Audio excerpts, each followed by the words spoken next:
L'Ajuntament de Lloret de Mar ha iniciat un procés d'implantació d'un sistema de telegestió del reg per a parcs i jardins. La iniciativa consisteix en instal·lar diversos equips electrònics sense fils que permetran el control de la xarxa de reg municipal a través d'internet. De fet, els tècnics municipals disposaran d'un monitoratge sobre l'estat d'aquest sistema en tot moment.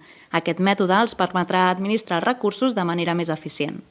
Doncs ens hem dotat d'una sèrie de sensors que es comanden via ràdio i que per tant tenen en el minut tenen coneixement de les circumstàncies climatològiques de la vila i que permeten per tant administrar aquests recursos d'una manera més eficient. Primer estalviant aigua i segona fent el reg allí on és necessari i prescindint de fer-lo de manera generalitzada, que era el que passava fins ara, que ens regíem per rellotges analògics que saltaven quan tocava i no quan era convenient. Així doncs, a més de reduir la despesa d'aigua i ajustar-se a les necessitats de les prades en cada moment, també s'estalviarà temps i el carburant destinat a les tasques de control i al manteniment del sistema de reg. Amb tot, serà una manera d'optimitzar recursos. L'aigua, a part d'un bé escàs, doncs és un bé molt car. Nosaltres formem part d'una estructura, en aquest cas, de subministrament, que és el Consorci de la Costa Brava.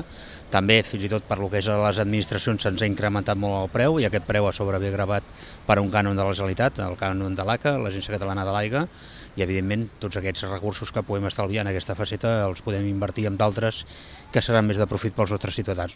Val a dir que aquest nou sistema de telegestió del reg s'implantarà de manera successiva fins a la substitució total de les diferents instal·lacions de reg que actualment té el municipi.